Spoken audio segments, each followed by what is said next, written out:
Loki, I thought the world of you. Hey, let's get help. What? Get help! Please! My brother's dying! Get help!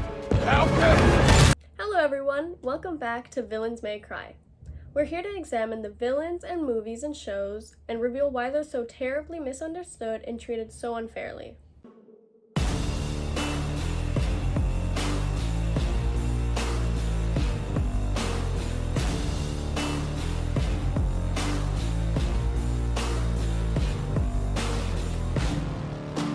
In today's two-part episode, we're here to examine Loki, who's one of the most famous and possibly most misunderstood antagonists in the Marvel Universe.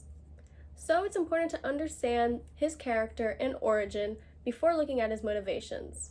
I'm your host, Kameline, and as much as I like Marvel, I feel like to do Loki justice, I need to introduce you to our Marvel fan, who is also our editor, Chris Spathis.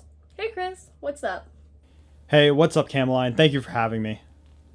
Thank you for joining us. Now let's dive right in. So for those of you that don't know, Loki is the brother of Thor, the god of thunder, and he also happens to be one of Thor's greatest rivals.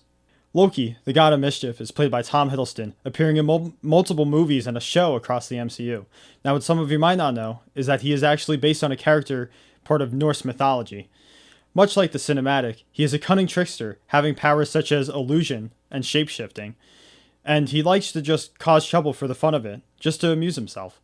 From what I've watched, I can see although he has his playful and witty personality that many would relate to, he's made out to be the villain because of his trickery and unwavering want for attention and respect, and he usually teams up with other villains to take over Earth. But these actions aren't the result of pure evildoing. We must dive deeper into his backstory and upbringing to further understand him as a character. Thor, Odin's son, my heir, my firstborn.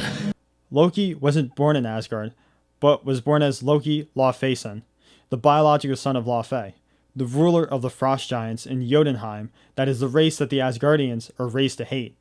Loki was abandoned and left to die shortly after his birth. Loki was found by Odin and taken to Asgard, where he and his wife, Frigga, raised him as an Asgardian prince along with their son, Thor. Loki is known as the clever but smaller little brother to Thor, and it is made clear from his father that he is not the favorite. Loki often feels underappreciated and feels overshadowed by his bigger brother. I never wanted the throne! I only ever wanted to be your equal. In the beginning, he was driven by wanting to be good enough to be loved and appreciated by someone. Why have you done this? To prove to father that I am the worthy son. When he wakes, I will have saved his life. I will have destroyed that race of monsters, and I will be true heir to the throne. Loki resents Thor, as Thor is not only stronger than Loki, but also the heir to the throne of Asgard.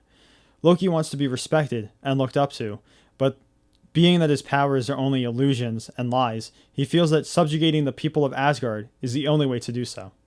Loki wants to be a ruler, which is why he comes to Earth to subjugate it, believing that he can create world peace and get the self-respect he so desperately wishes for. In Norse mythology, he is the principal cause of death of the god Balder. In the Marvel movies, he betrays his brother and his brother's allies multiple times. He contributes to the deaths of beloved characters, and he hurts the characters on purpose. Why does he do all this? Since this is a two-part episode for Loki, for the next episode we'll piece together why Loki's motives and character choices aren't very villain-like.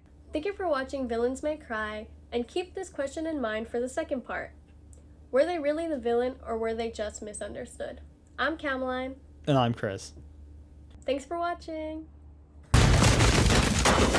Oh, classic. Still hate it?